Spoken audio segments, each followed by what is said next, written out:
እሺ ሰላም ጤና ይስጥልኝ የተከበራችሁ አድማጭ ተመልካቾቻችን፣ ይህ ሀበጋር ኪዩዝ የተማሪዎች የጥያቄና መልስ ውድድር ነው። ጥያቄና መልስ ውድድራችን እንግዲህ ተጀምሯል። ፕሮግራሙን የመራው አብራችሁ የምቆየው እኔ ጠበቃ ትሩፋት በላይነህ ነኝ። አብራችሁ እንድትቆዩ ግብዣችን ነው። ክቡራና ክቡራት እንግዲህ ፕሮግራማችንን የምንጀምረው በግራ ቀኝ በኩል ተወዳዳሪዎቻችን ተሰይመዋል። ተወዳዳሪዎቻችን ራሳቸውን በማስተዋወቅ ነው ፕሮግራሙ የሚጀምረው ማለት ነው። ከኔ በስተግራ በኩል ያሉት በቅድሚያ ሰጣችሁና ራሳችሁን ለአድማጭ ተመልካቾቻችን እንዲሁም እዚህ ላሉ ታዳሚዎች ራሳችሁን አስተዋውቁ። ስሜ ኤልያስ ገብሬ ይባላል። የመጣሁት ከኮተቤ ዩኒቨርሲቲ ኦፍ ኤዱኬሽን ነው። የሶስተኛ ዓመት የታሪክ ተማሪ ነኝ። እሺ እናመሰግናለን። እሺ ሀና ጌታቸው እባላለሁ። የአዲስ አበባ ዩኒቨርሲቲ የሶስተኛ ዓመት የህግ ተማሪ ነኝ። የህግ ተማሪ እንግዲህ ከኔ በስተቀኝ በኩል ያሉት ደግሞ ተወዳዳሪዎቻችን ራሳችሁ እንድታስተዋውቁ እድሉን እሰጣቸዋለሁ። ስሜ ዲቤራ ደረጃ ይባላል። የአዲስ አበባ ዩኒቨርሲቲ የሁለተኛ ዓመት የህግ ተማሪ ነኝ። ስሜ ጌትሽ ሙሉ ይባላል። የሶስተኛ ዓመት የኮተቤ ኤዱኬሽን ዩኒቨርሲቲ የሂስትሪ ተማሪ ነኝ። እሺ እናመሰግናለን። እስቲ ሞራል ስጡልን። እንግዲህ ራሳችሁን አስተዋውቃችኋል። በግራና በቀኝ የህግና የታሪክ ተማሪዎች ናቸው እንግዲህ ያሉት። ይህንን ፕሮግራም አዘጋጅቶ ወደ እናንተ ወደ ተከበራችሁ አድማጭ ተመልካቾቻችን የሚያቀርብላችሁ ፕሮጀስት ሪሰርች ኤንድ ትሬኒንግ ሴንተር ከአብርሆት ላይብረሪ ጋር በጋራ በመሆን ነው። ክቡራና ክቡራት እንግዲህ አብራችሁ እንድትቆዩ እስከ ፕሮግራማችን ፍጻሜ ድረስ እንጋብዛችኋለን። እናመሰግናለን። እሺ ለተወዳዳሪዎቻችን የውድድር ደንቡን ነው የምናነብላቸው። 4 ዙሮች ናቸው የሚኖሩት። ምናልባት እንግዲህ ከነዚህ ከ4ቱ ዙሮች ውስጥ በቅድሚያ የሚኖረን ዙር 6 ጥያቄዎች ናቸው ወደ እናንተ የምናቀርበው። ስለዚህ እያፈራረኩ ጠይቃቸዋለሁ። ለቡድን 1 ለቡድን 2 እያልኩኝ እድሉን ሰጣቸዋለሁ። 6 ናቸው። አንዱን ጥያቄ በ30 ሰከንድ ውስጥ መመለስ ይጠበቅባቸዋል። ነጥቦቹ እያንዳንዳቸው አንዱ ጥያቄ 10 ነጥብ የሚያስገኝ ነው የሚሆነው። የገንዘብ ሽልማትም አለው። 400 ብር ለአንድ ጥያቄ 400 ብር ያሸልማል። አንደኛው ቡድን ካላወቀ ሌላኛው ቡድን መመለስ ይችላል። እድሉን እንድሰጠው ይችላል። ነገር ግን በሚመልስበት ሰዓት በ15 ሰከንድ ውስጥ መመለስ ይጠበቅበታል። እንዲሁም ደግሞ የብሩ መጠን እንግዲህ ቅድሚያ እድሉን የተሰጠው ወገን 400 ብር ነበር ያለው። የዛን ግማሽ 200 ብር የምታገኙ ነው የሚሆነው ማለት ነው። ቅድሚያ የወሰደው አካል 10 ነጥብ ነበረ። ነገር ግን ላልወሰደው አካል እድሉ ከተሰጠ 5 ነጥብ ይሆናል ማለት ነው። ላልመለሰ ቡድን የሚቀነስበት ምንም አይነት ነጥብ አይኖርም። ስለዚህ ጥያቄዎቹን ደግሞ አንብቤ ሳልጨርስ መልስ መስጠት አይቻልም። ይሄኛው ከጨዋታ ውጭ ስለሚያደርግ ነው። እሺ ግልጽ ነው አይደለም? ቅድሚያ እንግዲህ ቡድን 1 ነው የምንጠይቀው። ከዛ ወደ ቡድን 2 እንሄዳለን። ጥያቄውን አነባለሁ። ጥያቄ ቁጥር 1 በኢትዮጵያ የሴቶችን መብት ከሚያስጠብቁ ህግጋት ውስጥ 3ቱን ጥቀሽ። የመጀመሪያው ሴት ልጅ ያለ ፍቃዷ መዳር አትችልም፣ ወይም ደግሞ ቤትሮታል የሚለው በእንግሊዝኛ። እሱ በአሁን በተሻለ ቤተሰብ ቀርቷል። ሴት ልጅ በፍቃዷ ነው የምታገባው። ሁለተኛው ደግሞ በንብረት ህግጋት። እሺ ሞክሩ ሰዓት ስላላችሁ። በንብረት ክፍፍል ወቅት የጋራ ንብረት የሚባል አዲስ ህግ ወጥቷል። ይሄ ማለት ሴቶችና ወንዶች እኩል ነው የሚካፈሉት ንብረት። እሺ ሰዓታችሁ አልቋል።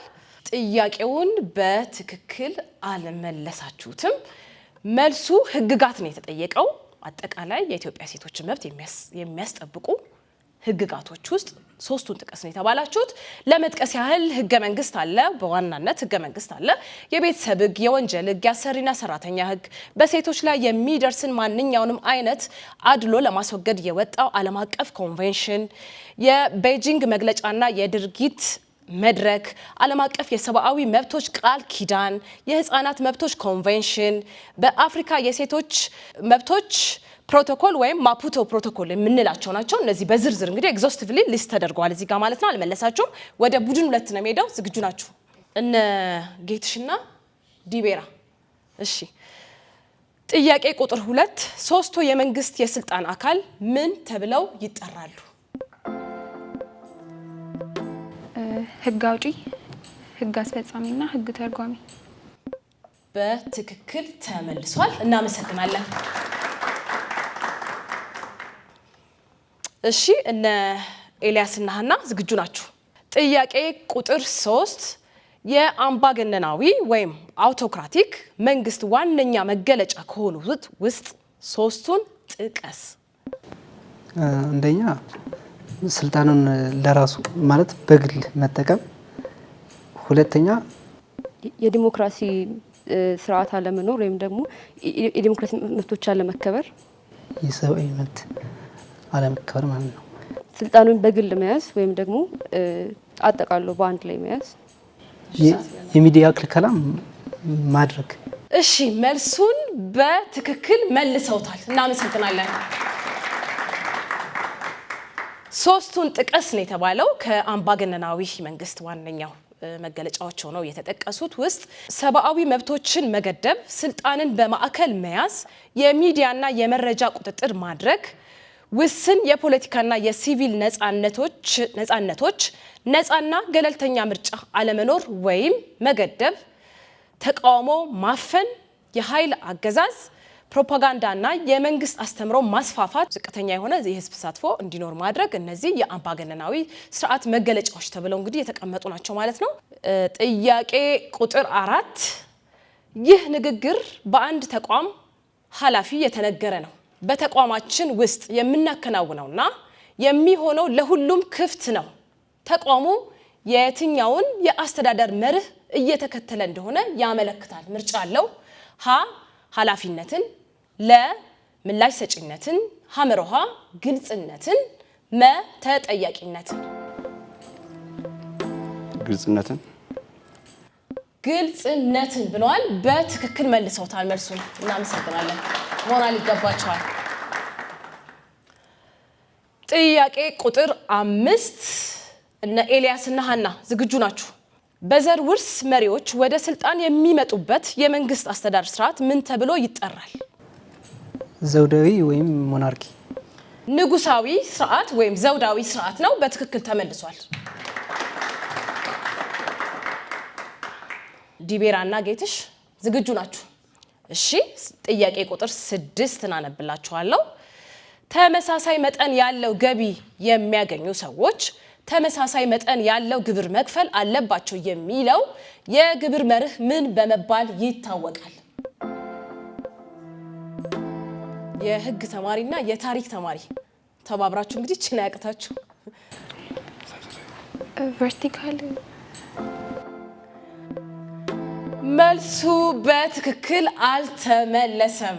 መልሱ የጎንዮሽ እኩልነት ወይም ሆሪዞንታል ኢኩዊቲ ነው። እናመሰግናለን።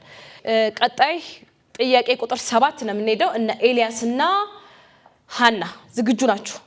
ጥያቄ ቁጥር 7 አሁን ስራ ላይ ባለው ሰንደቅ ዓላማ ላይ የሚቀመጠው ብሔራዊ አርማ የምን መገለጫ ነው? ብሔራዊ አርማው የምን መገለጫ ነው? የብሔር ብሔረሰቦች መገለጫ ወይም ደግሞ የብሔረሰቦች እኩል መሆናቸውን ለመግለጽ።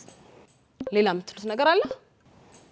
ብዝሃ ሕይወትን ወይም ደግሞ የፌዴራሊዝም ስርዓቱን እንዳለ የሚወክል። ግማሽ ነጥብ አግኝታችኋል። እኩልነት የምትላውን መልሳችኋል። ነገር ግን ሙሉ መልሱ ብሔር ብሔረሰቦች፣ ህዝቦችና ሃይማኖቶች በእኩልነት በአንድነት ለመኖር ያላቸውን ተስፋ የሚያንጸባርቁበት ነው። ወደ ቀጣይ ጥያቄ ነው የምናልፈው። ጥያቄ ቁጥር 8 እነ ጌትሽና ዲቤራ ማንኛውም ክልል ህገ መንግስት በመጣስ ህገ መንግስታዊ ስርዓቱን አደጋ ላይ የጣለ እንደሆነ የፌዴራል መንግስት ጣልቃ እንዲገባ የማዘዝ ስልጣን ያለው የትኛው አካል ነው? የፌዴሬሽን ምክር ቤት። የፌዴሬሽን ምክር ቤት ብለዋል። መልሱን በትክክል መልሰውታል። እናመሰግናለን። እነ ኤልያስ እና ሀና ጥያቄ ቁጥር 9 ዝግጁ ናችሁ? በዲሞክራሲ ስርዓት ውስጥ የመንግስት ባለስልጣናት ተግባራቸውን ከፓርቲ አስተሳሰብ ነፃ አድርገው እንዲያከናውኑ ይጠበቅባቸዋል። ለምን? 2 ምክንያቶችን ጥቀሽ። አድሎ እንዳይፈጸም ወይም ደግሞ በሰዎች መሀል እኩልነት እንዲሰፍንና ትክክለኛ ፍርድ እንዲፈርዱ። ሁለቱን ጥቀስ ነው የተባለው። ነፃነት እንዲኖር። እሺ እንግዲህ ሰዓታችሁ አልቋል። ግማሽ ነጥብ አግኝታችኋል። እሺ አድሎ ለማስቀረት የምትለዋል መልሳችኋል። ወደ ቡድን 2 ወይም ደግሞ ወደ እነ ጌትሽና ዲቤራ ነው የሚሄደው። ለሁሉም ህዝብ ለሁሉም ፖለቲካ አስተሳሰብ ላለው ስለሚያገለግሉ ከፖለቲካ አስተሳሰብ ነፃ መሆን ይጠበቅባቸዋል ማለት ነው። አገልግሎታቸው ለሁሉም ስለሆነ እና እሺ ደቂቃችሁ አልቋል፣ ሰዓታችሁ አልቋል። መልሱን በትክክል አልመለሳችሁትም። መልሱን አነባዋለሁኝ። አድሎን ለማስቀረት ገለልተኛ የሆነ የመንግስት አገልግሎት ለመስጠት እኩልነትን ለማስፈን ፍትሃዊነትን ለማረጋገጥ የህዝብን አመኔታ ለማስጠበቅ የህዝብ አገልግሎት ታማኝነትን ለማጽናት በአስተዳደር ውስጥ መረጋጋትና ቀጣይነትን ለማረጋገጥ ተጠያቂነትና የህግ የበላይነትን ለማስፈን ሙሰኝነትን ለመግታት ሙያዊ የስራ አፈጻጸም ለማሳካት በሚል እንግዲህ ተጠቅሷል ማለት ነው። ጥያቄ ቁጥር 10 እነ ጌትሽና ዲቦራ ዝግጁ ናችሁ? ተማሪዎች የራሳቸውን ተወካይ ለመምረጥ በክፍል ውስጥ የሚያደርጉት ተሳትፎ የትኛውን አይነት ዲሞክራሲ ይወክላል? ዳይሬክት ዲሞክራሲ። ዳይሬክት ዲሞክራሲ፣ ቀጥተኛ ዲሞክራሲ በማለት ያው በአማርኛው ቀጥተኛ ዲሞክራሲ ነው። መልሳችሁታል፣ እናመሰግናለን። ተራ ቁጥር 11 ኤልያስና ሀና ዝግጁ ናችሁ? ጥያቄ ቁጥር 11 የኢፌድሪ ህገ መንግስት በህግ በተወሰነው መሰረት ከፍተኛ የውትድርና ማዕረጎችን የመስጠት ስልጣን ያለው ማን ነው? የኢፌዴሪ ፕሬዚደንት። መልሱ በትክክል ተመልሷል። እነ ጌትሽና ዲቤራ ዝግጁ ናችሁ? የመጨረሻው ጥያቄ ነው ማነሳላችሁ። ጥያቄ ቁጥር 12 የመንግስት ኃላፊዎች ለሚሰጧቸው ውሳኔዎች ተጠያቂነት አለባቸው የሚለው የትኛውን መርህ ይመለከታል? ተጠያቂነት ነው። እሺ ጥያቄው በትክክል ተመልሷል። በሌላ ቋንቋን የገለጹት የህግ የበላይነት መርህ ወይም ሩል ኦፍ ሎ ነው መልሱ። ክቡራና ክቡራት አድማጭ ተመልካቾቻችን እንዲሁም ታዳሚዎቻችን እዚህ በከኛ ጋር ሆናችሁ እየታደማችሁ ያላችሁ ፕሮግራማችንን እንግዲህ ውጤቱን ይዘን እስከምንመለስ ድረስ አብራችሁ እንድትቆዩ ግብዣችን ነው። አብረን እንሆን። እናመሰግናለን። ክቡራና ክቡራት እንግዲህ ከአፍታ ቆይታ በኋላ ተመልሰናል። ውጤቱንም ይዘን ቀርበናል ማለት ነው። በቡድን 1 ኤልያስና ሀና 40 ነጥብ አስመዝግባቸዋል። አንድ ጊዜ ሞራል ባካችሁ። ቡድን 2 ጌትሽና ዲቤራ 50 ነጥብ አስመዝግባቸዋል። እባካችሁ ሞራል ስጧቸው። ያው ተቀራራቢ ነው ውጤታችሁ። እንግዲህ ጥሩ ነው፣ ጥሩ ውጤት ነው ያስመዘገባችሁት። ዙር 2 ነው የምናልፈው። ዙር 1ን አጠናቀናል። ወደ ዙር 2 እናልፋለን። ደንቡን አነብላችኋለሁ ማለት ነው። ይህ ጥያቄና መልስ ውድድር ቀድሞ በመመለስ ነው። እኩል ነው ጥያቄው የሚቀርብላችሁ። እንግዲህ አክቲቭ መሆን ይፈልጋል። ቶሎ ቀድሞ የመለሰ ሰው ውጤቱን ያገኛል ማለት ነው። 6 ጥያቄዎች ናቸው የሚኖሩት። ይሄንን 6 ጥያቄ እንግዲህ እያንዳንዱን ጥያቄ በ60 ሰከንድ ውስጥ መመለስ ይጠበቅባቸዋል። የምትሞክሩት እንደ ቅድሙ አንዴ ሁለቴ መሞከር አይቻልም። አንዴና አንዴ ነው የምትሞክሩት። እድሉን የምሰጣችሁ አንዴ ነው። ነገር ግን አንደኛው ቀድሞ የተጠየቀው ሰው ምላሽ መስጠት ካቃተው ወደ ሁለተኛው መሄድ ይችላል። ግልጽ ነው አይደለ? ስለዚህ የማሰላሰያ ጊዜ 1 ደቂቃ ተሰጥቶታል። ያ የመጀመሪያ ቅድሚያ ወስዶ ጥያቄውን ለመመለስ የሞከረው ወገን። ስለዚህ ማሰቢያ ጊዜም አያስፈልግም። ኢሚዲየትሊ መልሱን መመለስ ይጠበቅባቸዋል ማለት ነው። ሌላው ምንድነው? ከተሳሳቱ ቀድማችሁ መልሱን ለመመለስ አብርታችሁ ከተሳሳታችሁ ከውጤታችሁ ላይ 5 ነጥብ የሚያስቀንስ ነው የሚሆነው። ግልጽ ነው አይደለ? ሌላው በጣም የምነግራችሁ ነገር ምንድነው? እኔ ጥያቄውን አንብቤ ሳልጨርስ ጥያቄው ያው እናንተ ጋርም ይደርሳል፣ ሳያልቅ መልስ መስጠት አይቻልም። ሌላው ምንድነው እንግዲህ የሽልማቱ መጠን ከፍ ያለ ነው። ይሄኛው እንደ ቅድሙ አይደለም። 1,000 ብር ነው ለእያንዳንዱ ጥያቄ። ለ6ቱ 6,000 ብር ማለት ነው የሚሆነው። ስለዚህ ይሄ ነው የሚሆነው። ነጥቡን በተመለከተም 15 ነጥብ ነው ያለው። ቅድም 10 ነጥብ ነበረው። አሁን ግን 15 ነጥብ ነው። ይሄን ይመስላል። እንግዲህ ወደ ጥያቄዎቻችን የምንሄድ ነው የሚሆነው ማለት ነው። ጥያቄ ቁጥር 1 እኩል የመመለስ ጥያቄ ነው። እንግዲህ ይሄ ጥያቄ በህዝብና በመንግስት መካከል የሚደረግ ስምምነት ምን ተብሎ ይጠራል? እሺ ቡድን 1 አብርቷል። አንዴ ነው አይደል መመለስ የሚቻለው? አንድ ጊዜ ብቻ ነው እድሉ። ናሽናል ዳያሎግ ወይም ሀገራዊ አንዴ ብቻ ነው መመለስ የሚቻለው። ናሽናል ዳያሎግ ብለዋል። መልሱ በትክክል አልተመለሰም። ወደነ ጌትሽና ዲቦራ ሄዳለሁኝ። ኮንስቲቱሽን ህገ መንግስት ኮንስቲቱሽናል ህገ መንግስት ብለዋል። እነሱም እንግዲህ ሞክረዋል። መልሱ በትክክል አልተመለሰም። በህዝብና በመንግስት መካከል የሚደረግ ስምምነት ምን ተብሎ ይጠራል ነበር ጥያቄው። ማህበራዊ ውል ወይም ሶሻል ኮንትራክት በመንግስትና በህዝብ መካከል የሚደረጉ ስምምነቶች ማለት ነው። ወደ ጥያቄ ቁጥር 2 ሄዳለሁኝ። ዝግጁ ናችሁ ሁለታችሁም? ጥያቄ ቁጥር 2 የማርክሲስት አስተሳሰብ ትኩረት በየትኛው መብት ላይ ነው? ቡድን 1 አብርቷል። እነ ኤልያስና ሀና የኢኮኖሚ መብት፣ የኢኮኖሚ እኩልነት፣ የኢኮኖሚ መብት ብለዋል። መልሱ በትክክል ተመልሷል። መልሱ ኢኮኖሚያዊና ማህበራዊ መብቶች። ጥያቄ ቁጥር 3 እውነት ወይም ሐሰት ነው? በስደተኞች ጉዳይ በአዋጅ ቁጥር 11/10/2019 መሰረት እውቅና ያገኘ ስደተኛ ከሀገር እንዲወጣ አይደረግም።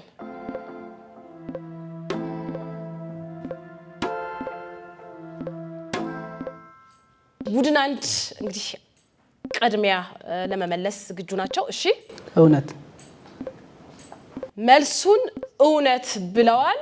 በትክክል አልተመለሰም። ለዚህኛው ቡድን እንግዲህ ድሉን አልሰጥም፣ እውነት ውሸት ስለሆነ መልሱ ያው ሐሰት ስለሆነ ግልጽ ስለሆነ ማለት ነው። መልሱ ሐሰት ነው። ምክንያቱም በዚሁ አዋጅ ቁጥር 11/10/2019 አንቀጽ 12 መሰረት በብሔራዊ ጸጥታ ወይም በህዝብ ሰላም ምክንያት እውቅና ያገኘ ስደተኛ ከሀገር እንዲወጣ ሊደረግ ስለሚችል ይችላል ማለት ነው። ጥያቄ ቁጥር 4 ነው የምንሄደው። ጥያቄ ቁጥር 4 የሲቪል መብቶች ከሚባሉት ውስጥ 3ቱን ጥቀስ ወይም ጥቀሽ። ቡድን 1 አብርተዋል እነ ኤልያስና ሀና። እሺ የኢኮኖሚ መብቶች፣ የማህበራዊ መብቶች እና የፖለቲካ መብቶች። መልሱን በትክክል አልመለሱትም። ለቡድን 2 እድሉን እሰጣለሁኝ፣ መሞከር ትችላላችሁ። 3 ነው። 3ቱን ጥቀስ የሲቪል መብቶች ከሚባሉት ውስጥ። ኦኬ በህይወት የመኖር መብት፣ የአካል ደህንነት የማግኘት መብት፣ የመንቀሳቀስ መብት። 3ቱን መልሰዋል እነ ዲቤራ እና ጌትሽ። አጨብጭቡላቸው፣ በትክክል ተመልሷል። መልሱን አነባዋለሁ። የሲቪል መብቶች ከሚባሉት ውስጥ 3ቱን ጥቀስ ነበር የተባለው። በፖለቲካ ውስጥ የመሳተፍ መብት፣ መምረጥ እና መመረጥ ማለት ነው።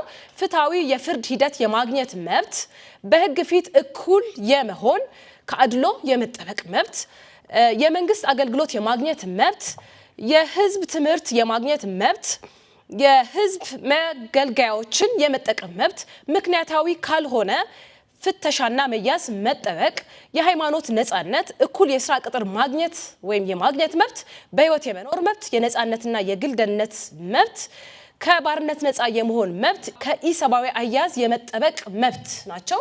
እናመሰግናለን። ወደ ጥያቄ ቁጥር 5 አልፋለሁኝ። ዝግጁ ናችሁ? እነ ኤልያስ እነ ጌትሽ በግራና በቀኝ ያላችሁ። በዲሞክራሲያዊ ተቋማት ላይ የሚያተኩር የዲሞክራሲያዊ አስተዳደር አይነት ምን ተብሎ ይጠራል? በዲሞክራሲያዊ ተቋማት ላይ የሚያተኩር ዲሞክራሲያዊ አስተዳደር አይነት ምን ተብሎ ይጠራል? እሺ እነ ጌትሽና ዲቤራ ቡድን 2ቶች አብርተዋል። እባካችሁ መልሱን። እሺ ፕሬዚደንሻል ነው ያሉት። መልሱ በትክክል አልተመለሰም። ለቡድን 1 እድሉን እሰጣለሁኝ። ሰዓታችሁ እንግዲህ አልቋል። እነ ኤልያስም አልመለሳችሁትም፣ ሁለቱም አልመለሱትም ይሄንን ጥያቄ። መልሱ ስርዓታዊ ዲሞክራሲ ወይም ፕሮሲጀራል ዲሞክራሲ በመባል ነው የሚታወቀው። እሺ የመጨረሻው ጥያቄ ነው። ሬዲ ናችሁ? ሁለታችሁም ዝግጁ ናችሁ? ጥያቄ ቁጥር 6 የተባበሩት መንግስታት ድርጅት አርማን ግለጽ። ቀለሙ ሳይሆን አርማውን ነው ያልኳችሁ። አርማውን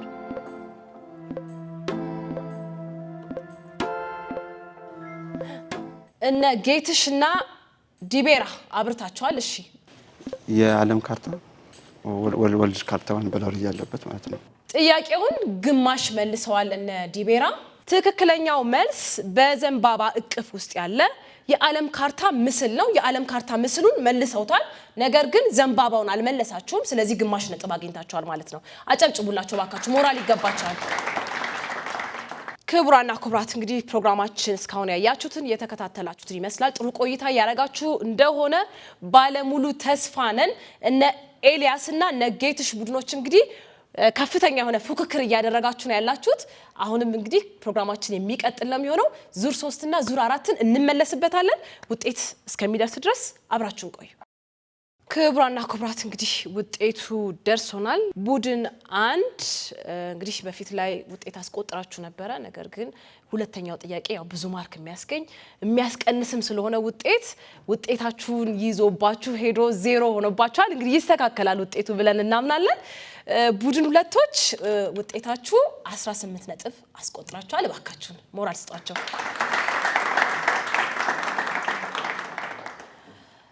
አሁን እንግዲህ በቀጥታ የምናልፈው ወደ ዙር 3 ነው።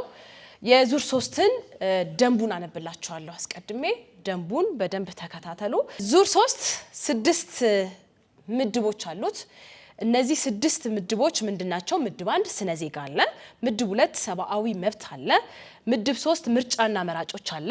ምድብ 4 ስነ ጽሁፍ አለ። ምድብ 5 ታሪክ፣ ምድብ 6 ሉላዊ ወይም ግሎባል ጥያቄዎች አሉ ማለት ነው። በውስጡ እያንዳንዱ ጥያቄዎች ሁለት ጥያቄዎች አሉ በውስጡ ካታጎሪው ወይም ምድብ ማለት ነው። ሁለት ጥያቄ አሉ።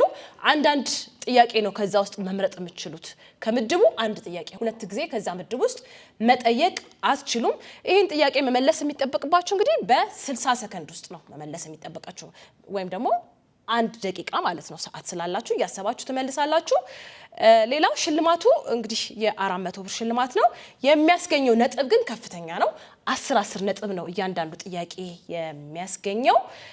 ጥያቄው ተነቦ ሳያልቅ መልስ መስጠት መሞከር አይቻልም ማለት ነው። እድሉን እንግዲህ እናንተ ካቃታችሁ ለኦዲየንሱ መስጠት ትችላላችሁ። አንዴ ብቻ ማለት ነው። እናንተም አንዴ እድል ይሰጣቸዋል። አንዳንድ ጊዜ ከ5ቱ ማለት ነው። ይሄንን ይመስላል። ግልጽ ነው። እሺ እንግዲህ ቅድሚያ እድል የሚሰጠው እስካሁን ከፍተኛ ውጤት ያስመዘገበው ቡድን ነው። ቡድን 2ቶች እንግዲህ ስለዚህ ከፍተኛ ውጤት የናንተ ነው። እድሉን ለናንተ ነው የምሰጣችሁ። ስነ ዜጋ አለ፣ ሰብአዊ መብቶች፣ ምርጫና መራጮች፣ ስነ ጽሁፍ፣ ታሪክ፣ ሉላዊ ወይም ግሎባል። ታሪክ ብላችኋል። ታሪክ ጥያቄ ቁጥር 1ን አነብላችኋለሁ። ከሚከተሉት የአክሱም ነገስታት መካከል የመጀመሪያዎቹ የእስልምና ተከታዮች መጠለያ በመስጠትና በማስተናገድ የሚታወቁት የትኛው ንጉስ ናቸው? ሀ ንጉስ ኢዛና፣ ለ ንጉስ ካሌብ፣ ሐመሮሃ ንጉስ አርማህ፣ መ ንጉስ ኤላሜዳ። ሐመሮሃ ንጉስ አርማህ። ሐመሮሃ ንጉስ አርማህ ብለዋል። መልሱን በትክክል መልሰውታል። እናመሰግናለን። ስነ ዜጋ። ስለ ፍርድ ቤቶች አሰራር ትክክለኛ የሆነው የትኛው ነው? ሀ መንግስት በሚከስበትም ሆነ በሚከሰስበት ጉዳይ የመንግስትን ጥቅም ማስጠበቅ፣ ለ አዳዲስ ህጎችን ማውጣት፣ ሐመሮሃ የሰብአዊ መብቶችን ጥበቃ ማረጋገጥ፣ መ ዳኞች በሚሰጧቸው ውሳኔዎች ተጠያቂነት እንዳይኖራቸው ከለላ መስጠት። ሐመሮሃ የሰብአዊ መብቶችን ጥበቃ ማረጋገጥ። የሰብአዊ መብቶችን ጥበቃ ማረጋገጥ ብለዋል። በትክክል ተመልሷል። መልሱ የትኛው ምድብ ይሆንላችሁ? ሰብአዊ መብት። ዳሽ ዓለም አቀፍ የሰብአዊ መብቶች ቀን ተብሎ ይከበራል? ሀ ማርች 28፣ ለ ዲሴምበር 12፣ ሐመሮሃ ሴፕቴምበር 3፣ መ ዲሴምበር 10። ዲሴምበር 10። ዲሴምበር 10 ነው ያሉት። መልሱም በትክክል መልሰውታል። ምርጫና መራጮች ጥያቄ ቁጥር 1 በኢፌዴሪ ህገ መንግስት አንቀጽ 60 ገዢው መንግስት የስልጣን ዘመኑ ከማለቁ በፊት አዲስ ምርጫ ሊያካሂድ የሚችልባቸው 2 አጋጣሚዎች አሉ። እነዚህ ምክንያቶች ምንድን ናቸው? አንድ ጥያቄ ካቃታችሁ ለኦዲየንሱ ለተመልካቹ መስጠት እንደምትችሉ ነው። አንደኛ አገሪቷን ማስተዳደር ሲያቅተው መንግስት አገሪቷን ማስተዳደር መምራት ሲያቅተው የሽግግር መንግስት ስለሚቋቋም በዛ ምክንያት ሊወርድ ይችላል ማለት ነው። ሁለተኛ ደግሞ በህዝብ ወይም ደግሞ በተወካዮች ምክር ቤት እንዲወርድ ወይም ደግሞ ኃላፊነት ከተባለበት ማለት ነው። ተወካዮች ምክር ቤት ከተባለ እሺ እንግዲህ ሰዓታችሁ አልቋል። ስለዚህ መልሱ በትክክል አልተመለሰም። መልሱን አነባዋለሁኝ። አንደኛው በምክር ቤት ፍቃድ አዲስ ምርጫ ለማካሄድ ጠቅላይ ሚኒስትሩ ምክር ቤቱ እንዲበተን ሲፈቅድ ነው። በምክር ቤቱ ፍቃድ ጠቅላይ ሚኒስትሩ ሲፈቅድ። ሁለተኛው በጣምራ የመንግስት ስልጣን የያዙ የፖለቲካ ድርጅቶች ጣምራነታቸው ፈርሶ በምክር ቤት የነበራቸው አብላጫነት ያጡ እንደሆነና በፕሬዝዳንቱ ጥሪ የተጋበዙ የፖለቲካ ድርጅቶች አዲስ መንግስት ለመፍጠር ወይም የነበረን ጣምራን ለመቀጠል ካልቻሉ ነው። የሚቀራችሁ እንግዲህ ስነ ጽሁፍና ሉላዊ ይቀራችኋል። መምረጥ ትችላላችሁ ከሁለቱ። ሉላዊ ወይም ግሎባል። ሉላዊ ጥያቄ ቁጥር 1 በአራቱም ንፍቀ ክበብ የሚገኘው ብቸኛው አህጉር የትኛው ነው? አቃታችሁ እርግጠኛ ካልሆናችሁ ኦዲየንስ እንዲያግዛችሁ መጠየቅ ትችላላችሁ። አፍሪካ።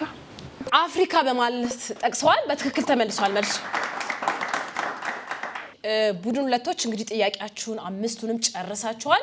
ቀጥታ የምናልፈው ወደ ቡድን 1 ነው የሚሆነው። ወደ ኤልያስና ሀና ነው የሚሆነው።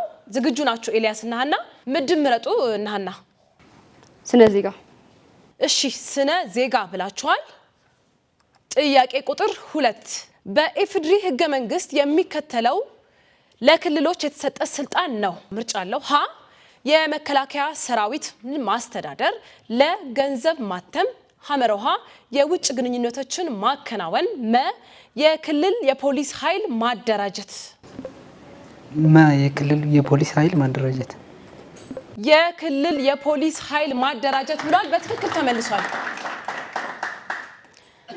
እሺ ስነ ዜጋ መጣችኋል። ሰብአዊ መብቶች፣ ምርጫና መራጮች፣ ስነ ጽሁፍ፣ ታሪክ፣ ሉላዊ ወይም ግሎባል መምረጥ ትችላላችሁ ከነዚህ ውስጥ። ታሪክ። እሺ ታሪክ ጥያቄ ቁጥር 2 በኢትዮጵያ ታሪክ የዛጉዌ ስርወ መንግስት የ120 ዓመታት ቆይታ በዋነኝነት በምን ይታወሳል?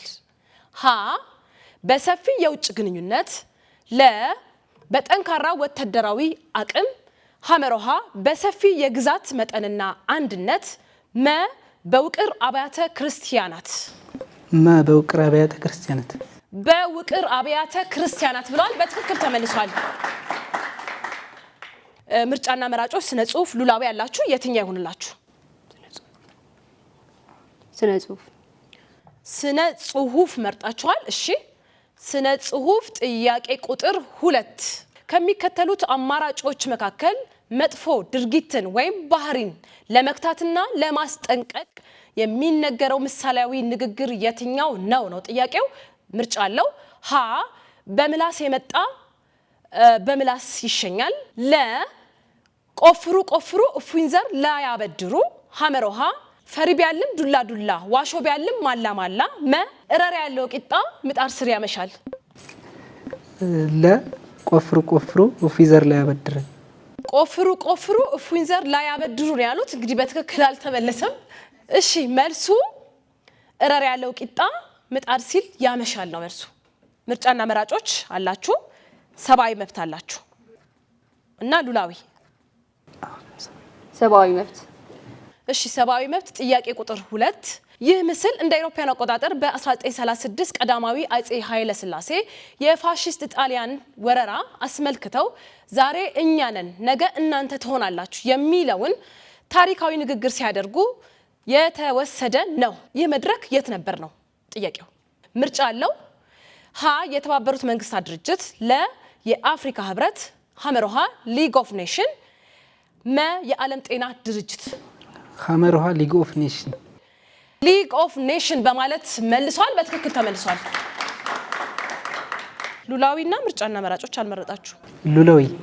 እሺ እነ ኤልያስና ሀና ሉላዊ ጥያቄ ቁጥር 2 ለፀሐይ ቅርብ የሆነው ፕላኔት የትኛው ነው? ሜርኩሪ ሜርኩሪ ብለዋል። በትክክል መልሰዋል። ክቡራና ክቡራት እንግዲህ ካፍታ ቆይታ በኋላ ውጤት ይዘን የምንመለስ ይሆናል። እስከዛው ድረስ አብራችሁ ቆዩ። ክቡራና ክቡራት ይህንን ፕሮግራም አዘጋጅቶ ወደ እናንተ ወደ ተከበራችሁ አድማጭ ተመልካቾቻችን የሚያቀርብላችሁ ፕሮጀክት ሪሰርች ኤንድ ትሬኒንግ ሴንተር ከአብርሆት ላይብረሪ ጋር በጋራ በመሆን ነው። ውጤት እንግዲህ ይዘን ቀርበናል። ቅድም 0 ለ18 ነበር ያልነው። አሁን ግን ያው ታሪክ ተገልብጧልና 40 አምጥታችኋል። ከ0 ወደ 40 እናንተም 40 ነጥብ አምጥታችኋል ማለት ነው። ውጤታችሁ ከፍ ብሏል። ሞራል ቀጥታ የምንሄደው ወደ አራተኛው ዙር የጥያቄና መልስ ውድድር ነው። የዚህን ዙር እንግዲህ ደንቡን አነብላችኋለሁ። የመወዳደሪያ ደንብ አለው እንደ ከዚህ በፊት ሁሉ። እነዚህ እንግዲህ ሶስት ጥያቄዎች ናቸው የሚቀርብላችሁ። በመደዳ ነው ማቀርብላችሁ። 3 ለእናንተ፣ 3 ለእናንተ፣ ለቡድን 1 ለቡድን 1 እያልኩኝ አቀርብላችኋለሁ። እነዚህን ጥያቄዎች እንግዲህ በ30 ሰከንድ ውስጥ መመለስ ይጠበቅባቸዋል። 15 ነጥብ ነው የሚያስገኘው። ያው ትልቅ ነጥብ ነው የሚያስገኘው ማለት ነው። የብር መጠኑም 400 ብር ያስገኛል። ፍንጭም ይነገራችኋል። ይህን ፍንጭ በዚህ በአንደኛው ፍንጭ ካገኛችሁ ሙሉ ነጥቡን ታገኛላችሁ። ነገር ግን በሁለተኛው ፍንጭ እንዲነገራችሁ መጠየቅ ትችላላችሁ። ካቃታችሁ ከከበዳችሁ እንዲነገራችሁ ጠይቃችሁ እኔ ደግሞ ሁለተኛው ፍንጭ ከነገርኳችሁ እንግዲህ ነጥባችሁ የሚቀነስ ነው የሚሆነው ማለት ነው። ነጥቡ 10 ነው የሚሆነው። እንዲሁም ደግሞ የብር መጠኑ ከ400 ወደ 200 የሚወርድ ይሆናል። ጥያቄ ደግሞ አለመመለስ ነጥብ ምንም አያስቀንስም። ነጥባችሁ እንዳለ ነው የሚሆነው። አንብቤ ሳልጨርስ ወይም ተነቦ ሳያልቅ ደግሞ መልስ መስጠት አይቻልም ማለት ነው። ሞክሮ ካቃተው ሌላኛው ወገን መመለስ ይችላል። ነገር ግን ነጥብ አያስገኝም። መሞከር ግን ይቻላል ማለት ነው። ግልጽ ነው። ጥያቄውን እንግዲህ የምንጀምረው ከቡድን 1 ነው። ይህ ጥያቄ አራተኛ ዙር ነው። የታወቁ ግለሰቦች ወይም ደግሞ ቦታዎችን በመልስ የምትመልሱበት ነው። ምስል ይመጣላችኋል። በምስሉ ላይ የምትመለከቷቸው የታወቁ ቦታዎች ሊሆን ይችላሉ፣ የታወቁ ግለሰቦች ሊሆን ይችላሉ። እነሱን መልስ መስጠት ነው። ጥያቄ ቁጥር 1 እኚህ ሰው ማን ናቸው? በስክሪናችሁ ላይ የምታዩቸው ሰው የፍንጭ ሰጣለሁኝ።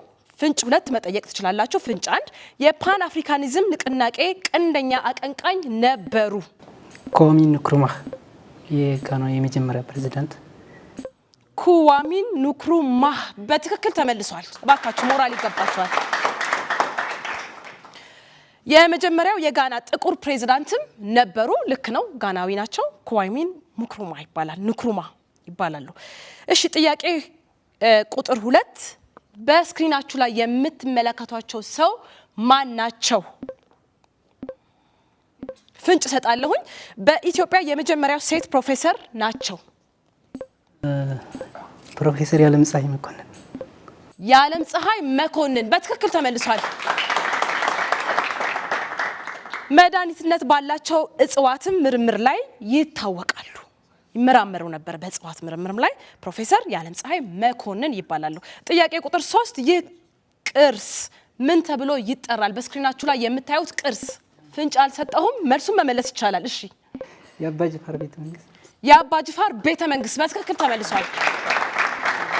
በኢትዮጵያ ከሚገኙ የሚዳሰሱ ቅርሶች መካከል አንዱ ነው። በኦሮሚያ ክልልም ይገኛል። እናመሰግናለን። ቡድን 2 ነው መጣው። ዝግጁ ናችሁ? እሺ ቡድን 2 እኚህ ሰው በስክሪናችሁ ላይ የምታዩቸው ሰው ማን ናቸው? ማን ይባላሉ? የአፍሪካ ሶሻሊዝም ኡጁማ መስራች አባት ናቸው። ተነጋገሩና ሞክሩ፣ ሰዓት ስላላችሁ። ሌላ ፍንጭ መጠየቅ ይቻላል። እሺ ፍንጭ 2 ፈላስፋው ፕሬዝዳንት የሚል ቅጽል ስምም ነበራቸው።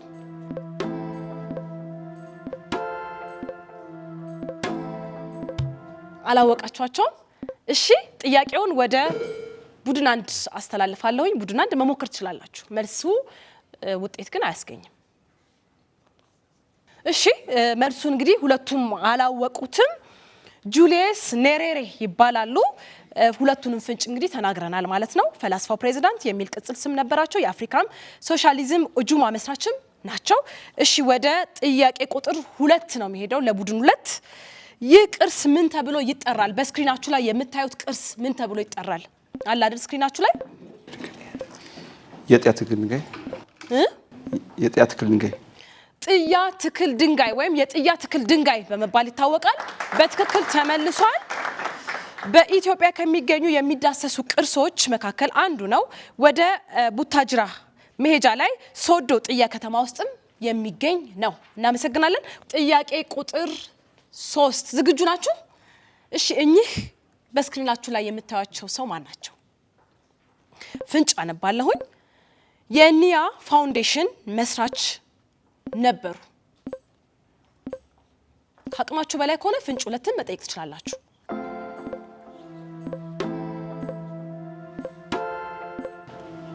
ሮማን ወርቅ ደቂቃ ስላላችሁ ሞክሩ። ወይም ፍንጭ መጠየቅ ይቻላል። አልጠይቃችሁኝም እስካሁን አልናገርም። እሺ እንግዲህ ፍንጩንም ሁለተኛውንም ፍንጭ አልጠየቃችሁም። መልሱ በትክክል አልተመለሰም። ጆይ ሴንተር የተሰኘ የኦቲዝም ማዕከል አቋቁሞ በርካታ የኦቲዝም ተጠቂ ልጆችን ሲረዱ የነበሩ እናት ነበሩ። ወይዘሮ ዘሚ ዮኑስ ይባላሉ። አሁን በህይወት የሉም። እንግዲህ ነፍሳቸውን ይማርልን ለማለት እንወዳለን። በዚህ አጋጣሚ ጥያቄያችንን በግራና በቀኝ እንግዲህ አጠናቀናል። ውጤት እስከሚመጣ ድረስ አብራችሁ እንድትቆዩ ክቡራና ክቡራት ግብዣችን ነው። አብረን እንቆይ። ክቡራና ክቡራት እንግዲህ ተመልሰናል። ውጤት ደርሶናል። እነ ኤልያስና ሀና ውጤታችሁ 45 ነው። እባካችሁ ሞራል ስጡልን። 45 ነጥብ አስመዝግበዋል። እነ ጌትሽና ዲቤራ 15 ነጥብ አስመዝግበዋል። እሺ አሁን በቀጥታ የምንተላለፈው እንግዲህ የምናልፈው ወደ ኦዲየንሱ ወይም ወደ ታዳሚዎች ነው። ለታዳሚዎች የሚቀርብ ጥያቄ አለ።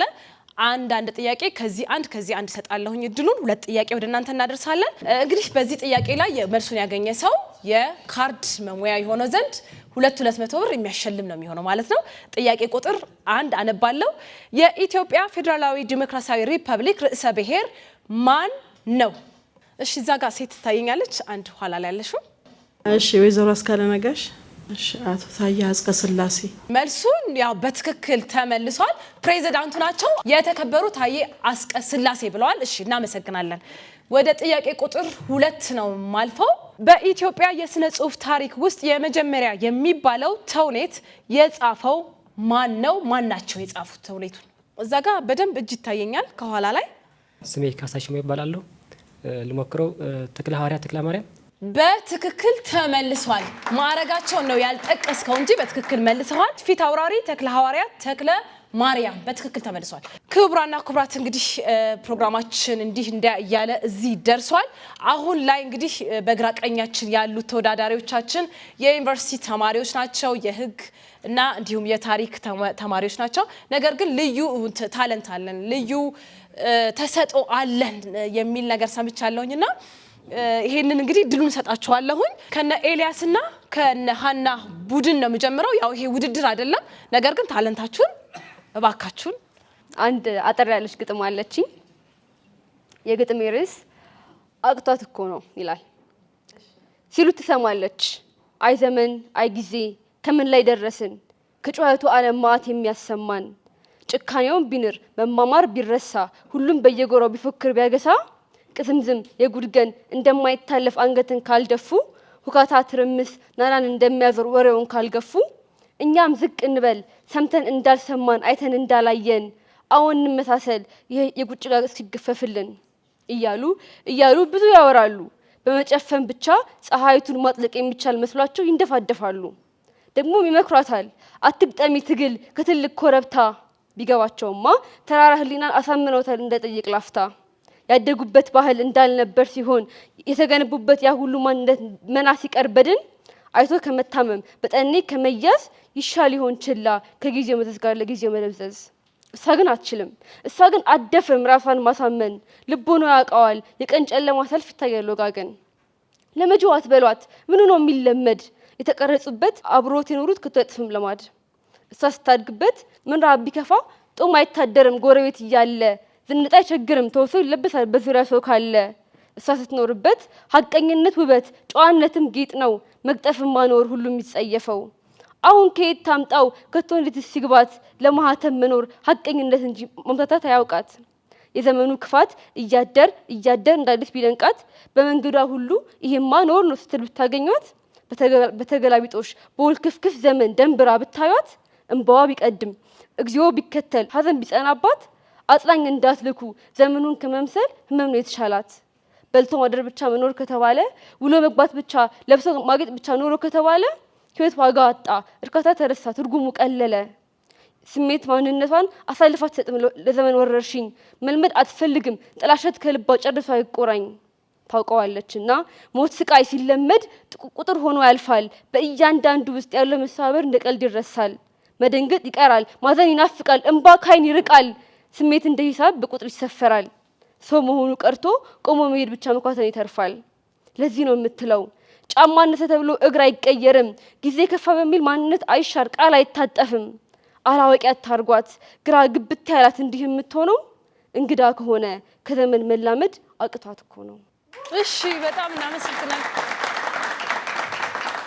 ሀና በጣም ደስ የሚል ግጥም ነው ያቀረብሽልን ቴንኪዩ በጣም እናመሰግናለን ውጤትም ይዘናል የመጨረሻውን ፋይናል ውጤት ድምር ውጤት ይዘናል በእነ ኤልያስና ሀና ቡድን አንዶች 125 ነጥብ አስመዝግበዋል ጌትሽና ዲቤራ 123 ነጥብ አስመዝግባቸዋል ማለት ነው እባካችሁ ለአሸናፊው ሞራል ስጡልን ያው ነጌትሽና ዲቤራም የትንሽ ነጥብ ልዩነት ነው ያለው ለነሱ ሞራል ይገባቸዋል እባካችሁ እንግዲህ በዚህ ውድድር ላይ አሸናፊው ቡድን ከፍተኛ ገንዘብ ያስመዘገበ ወይም ያገኘ ሳይሆን ከፍተኛ ውጤት ያስመዘገበ ቡድን ስለሆነ ነው አንደኛ የወጡት እነ ኤልያስና ሀና ናቸው እባካችሁ ሽልማታችሁን ሰዱልን 5400 ብር አግኝተዋል እነ ጌትሽና ዲቤራ ቡድን ሁለቶች 6000 ብር አግኝተዋል እባካችሁ ሽልማታችሁ ክቡራና ክቡራት እንግዲህ ፕሮግራማችን በዚሁ ተጠናቋል ተወዳዳሪዎቻችን ፕሮግራማችንን ጨርሰናል ስለመጣችሁ ስለተወዳደራችሁ እጅግ አድርገን እናመሰግናችኋለን አድማጭ ተመልካቾቻችን እንግዲህ ፕሮግራማችን ተጠናቋል ይህን ፕሮግራም አዘጋጅቶ ወደናንተ ሲያቀርብላችሁ የነበረው ፕሮጀክት ሪሰርች ኤንድ ትሬኒንግ ሴንተር ከአብረሆት ላይብረሪ ቤተ መጻሕፍት ጋር በጋራ በመሆን ነው እጅግ አድርገን ፕሮጀክትንም በአብረሆት ቤተ መጻሕፍትንም እናመሰግናለን በቀጣይ ከአዲስ ተወዳዳሪዎች ጋር እንግዲህ እዚሁ ስቱዲዮ የምንገናኝ ይሆናል ይሄ ፕሮግራም እንግዲህ ተዘጋጅቶ ወደናንተ የሚቀርብላችሁ ዘወትር ቅዳሜ ከረፋዱ 11 ሰዓት እስከ 12 ሰዓት በኢትዮጵያ ብሮድካስቲንግ ኮርፖሬሽን ነው ከኛ ጋር እንድትሆኑ ግብዣችን ነው እስከ ሳምንት ቸር ሰንብቱልን